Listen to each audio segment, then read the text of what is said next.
May nag-request nga na sunod daw na iluto ko, isopas naman. Sakto nga at maulan ngayon at masarap nga humigop na sabaw. Kompleto nga din yung mga anak ko dahil wala nga pasok dahil nga sinuspend dahil magdamag nga nag-uulan. May sakit nga din si Mister ngayon kaya tamang-tama at magluluto nga ako ng sopas for today's video.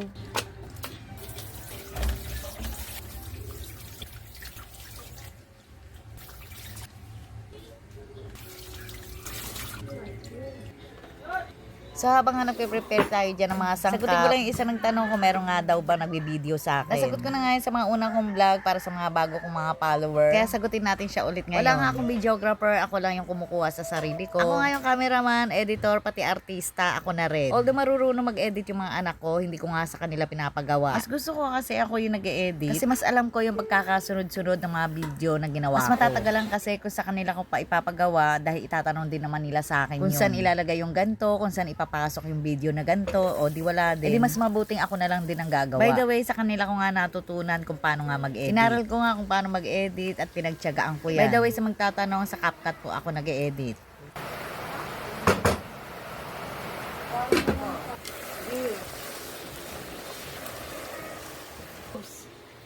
Iwalak pa. May hawak mo bra.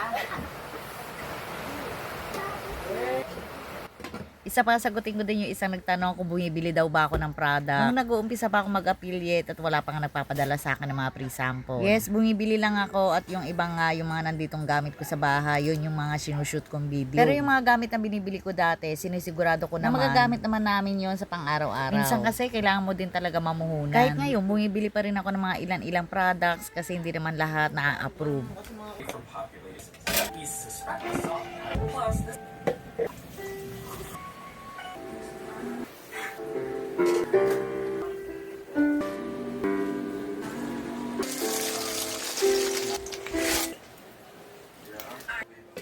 May ilang seller naman na kahit nga baguhan ka pa lang dito sa pag-a-affiliate, may mga ilan-ilan na nag-a-approve din. Katulad nga noon nung nag-uumpisa pa lang ako, may isa, dalawa. May mga na-a-approve na din ako noon, mga 1 buwan pa lang ako, 2 buwan. Hanggang sa ngayon nga, nasunod-sunod na nga yung padala sa atin ng mga free sample. Pero dati nga nung nagsisimula pa lang ako dito, ang hirap kaya manghingi ng mga free sample. Lagi kang decline, ganyan. Tapos alam nyo ba, isa lang talaga yung gustong-gusto kong ma-receive na free sample. Yun yung vacuum cleaner. Tapos ngayon nga, nasunod-sunod na yung padala sa atin ng vacuum cleaner. Ikaw na lang talaga yung susuko. Hindi ko talaga akalain na dadating nga ako sa point na ganito, na nakukuha ko na yung mga free sample na gusto ko. Yes, nagmamanifest ako noon pero hindi ko nga inaasahan na ganito nga kabilis. Dahil kaka-isang taon ko nga lang nitong July bilang isang affiliate. Nakakatuwa nga na parang ang bilis lang.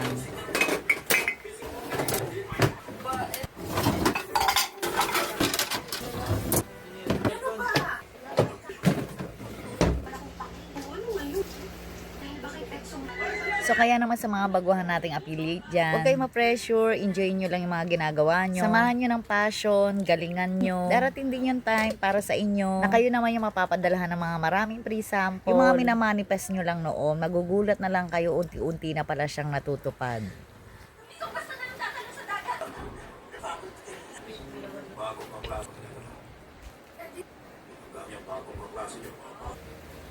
Kain na!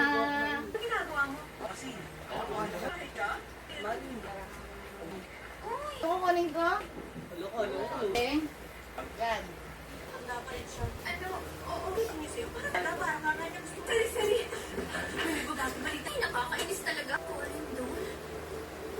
So hanggang dito na lang muna ulit for today's mini vlog. Magandang gabi at marami pong salamat.